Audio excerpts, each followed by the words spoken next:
मनोज जरांगे पाटील यांचं आंदोलन आहे ते आझाद मैदानात सध्या सुरू आहे। आपण पाहतोय तर काही तासातच आझाद मैदान येथे सुरू असलेल्या या आंदोलनाला 24 तास होतील। काल संपूर्णपणे दिवसभर याच मैदानातून मनोज जरांगे यांनी आपल्या आंदोलनकर्त्यांना देखील संपूर्णपणे माहिती दिलेली होती आणि त्यानंतर मोठ्या संख्येने हे जे आंदोलनकर्ते आहेत ते आझाद मैदानात थांबलेले होते।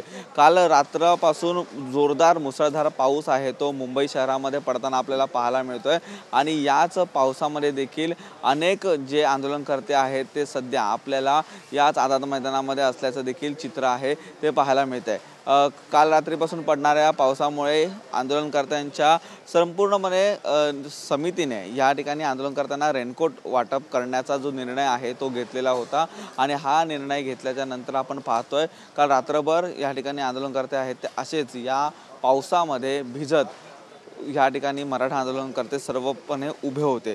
याच आंदोलनकर्त्याची भूमिका आहे जोपर्यंत आरक्षण देत नाही तोपर्यंत मैदान सोडणार नाही अशी देखील या ठिकाणी त्यांनी सांगितलेलं असताना शासन लवकरात लवकर निर्णय घ्यावा असं देखील मागणी आहे ती या ठिकाणी या आंदोलनकर्त्यांकडून घेण्यात आलेली आहे। त्यामुळे काही तासातच या आझाद मैदानातील आंदोलनाला 24 तास पूर्ण होणार आहेत, परंतु हे सर्व आंदोलनकर्ते आहेत ते सध्या ऊन पाऊस वारा या कोणालाही न जुमानता आपल्या सर्व भूमिकांवरती ठाम असल्याचं चित्र आहे ते पाहायला मिळतंय आणि याच मधून सर्व आंदोलनकर्ते आहेत ते आता देखील आझाद मैदानामध्ये उपस्थित आहेत।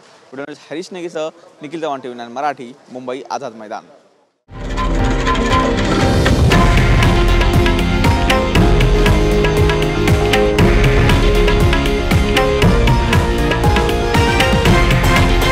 हे आहे देशातील नंबर 1 न्यूज नेटवर्क आणि आपण पाहत आहात TV9 मराठी, एकमेव।